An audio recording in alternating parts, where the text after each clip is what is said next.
Matthew 14. When Herod Antipas, the ruler of Galilee, heard about Jesus, he said to his advisors, "This must be John the Baptist raised from the dead. That is why he can do such miracles." For Herod had arrested and imprisoned John as a favor to his wife Herodias, the former wife of Herod's brother Philip. John had been telling Herod, it is against God's law for you to marry her. Herod wanted to kill John, but he was afraid of a riot because all the people believed John was a prophet. But at a birthday party for Herod, Herodias' daughter performed a dance that greatly pleased him. So he promised with a vow to give her anything she wanted. At her mother's urging, the girl said, "I want the head of John the Baptist on a tray." Then the king regretted what he had said, but because of the vow he had made in front of his guests, he issued the necessary orders. So John was beheaded in the prison, and his head was brought on a tray and given to the girl, who took it to her mother. Later, John's disciples came for his body and buried it. Then they went and told Jesus what had happened. As soon as Jesus heard the news, he left in a boat to a remote area to be alone. But the crowds heard where he was headed and followed on foot from many towns.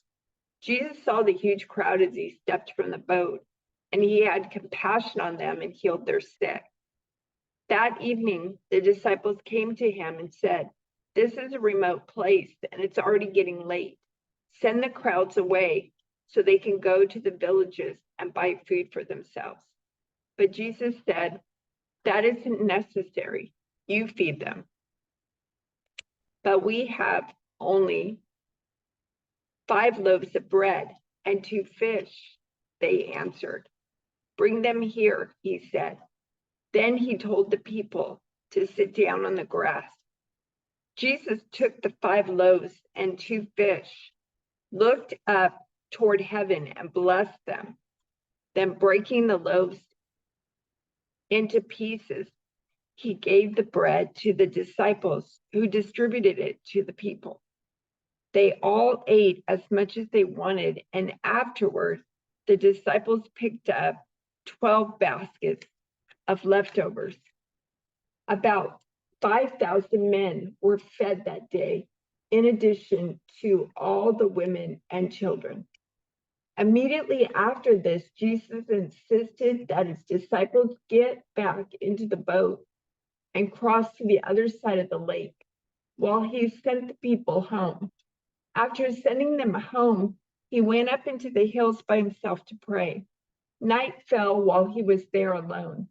Meanwhile, the disciples were in trouble far away from land, for a strong wind had risen and they were fighting heavy waves.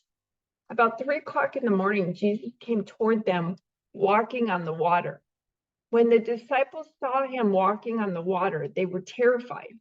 In their fear, they cried out, "It's a ghost." But Jesus spoke to them at once. "Don't be afraid," he said. "Take courage, I am here." Then Peter called to him, "Lord, if it's really you, tell me to come to you, walking on the water." "Yes, come," Jesus said. So Peter went over the side of the boat and walked on the water toward Jesus. But when he saw the strong wind and the waves, he was terrified and began to sink. "Save me, Lord," he shouted. Jesus immediately reached out and grabbed him. "You have so little faith," Jesus said. "Why did you doubt me?" When they climbed back into the boat, the wind stopped. Then the disciples worshiped him. "You really are the Son of God," they exclaimed. After they had crossed the lake, they landed at Gennesaret. When the people recognized Jesus, the news of his arrival spread quickly throughout the whole area, and soon people were bringing all their sick to be healed. They begged him to let the sick touch at least the fringe of his robe, and all who touched him were healed.